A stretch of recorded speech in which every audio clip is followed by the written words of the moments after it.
അങ്ങനെ സംസാരിച്ച് നമ്മൾ ഓക്കെ ആവുമെന്ന് തോന്നി. വീട്ടുകാർ അവരുടേതായ രീതിക്കുള്ള ഒരു അറേഞ്ച്ഡ് മാരേജ് ആയതുകൊണ്ട് അവരുടേതായ രീതിക്ക് അങ്ങനെ പോയി ഓക്കെ ആയി. അങ്ങനെ അങ്ങനെ ഓരോ കാര്യങ്ങളായിട്ട് ഇങ്ങനെ എത്തി. അതിൻ്റെ ഇടയ്ക്ക് കുറേ സന്തോഷമുള്ള കാര്യങ്ങളും ഒരുപാട് സങ്കടമുള്ള കാര്യങ്ങളും ഒക്കെ ഉണ്ടായി.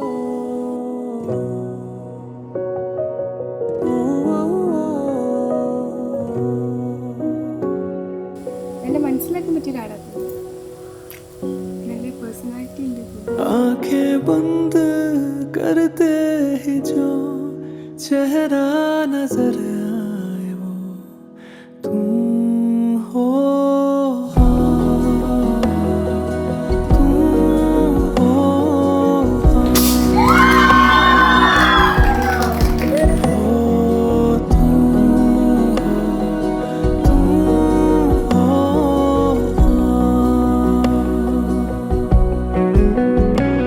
पर चाहूं भी कर रोकना दिल से ये होगा नहीं। इबादत तेरी मैं करूं, इबादत ये होगी मेरी।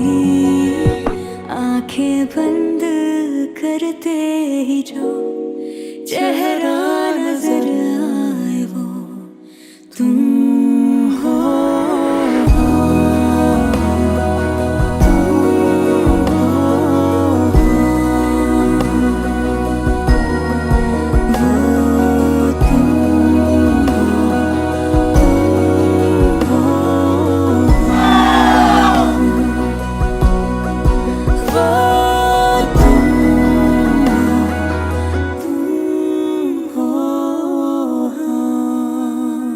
രാവിലെ വൈകിട്ടാണ് ഞാൻ വൈകിട്ടല്ലോ പിറ്റേന്ന് വൈകുന്നേരം പനി പിടിച്ച പെണ്ണിനെയാണ് ഞാൻ പെണ്ണ് കാണാൻ പോയത്.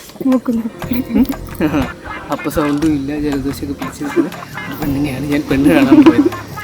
പക്ഷെ പെണ്ണിന് ചെക്കനേതാന്ന് അറിഞ്ഞോളൂ. പെണ്ണ് ചെക്കൻ്റെ ഫോട്ടോ കണ്ടിട്ടില്ല. ഇവനെ സീൻ നമ്മൾ എടുക്കുമല്ലോ വീഡിയോയില്. അപ്പൊ ഞങ്ങൾ എക്സ്പെക്ട് ഇല്ല ഇവനെ ആള് വീട്ടിലൊരു ഇങ്ങനെ കുറച്ച് ഷൈ ആയിക്കൊണ്ട് അങ്ങനെ ഉമ്മക്കുട്ടിയല്ലേ. അപ്പൊ ഞങ്ങൾ വിചാരിച്ചു ഇതൊന്നും ഇല്ല. പക്ഷെ അങ്ങനെ ഞങ്ങൾ ചാലഞ്ച് ചെയ്ത് 1000 റുപ്പീസിന്. പക്ഷെ അത് മൊത്തം ഈ ചങ്ങായി കളഞ്ഞു കുളിച്ച്.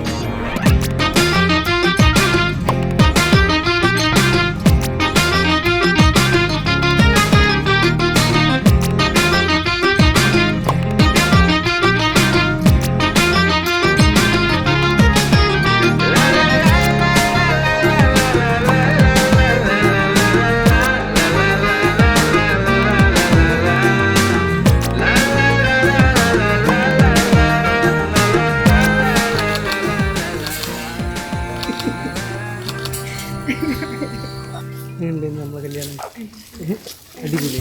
ക്ഷീണമില്ല അല്ലേ? 4 ദിവസത്തെ ഉറക്കവും നിന്നുള്ള ക്ഷീണവും. പക്ഷെ എന്ത് തോന്നുന്നു മൊത്തത്തിൽ? സമാധാനം.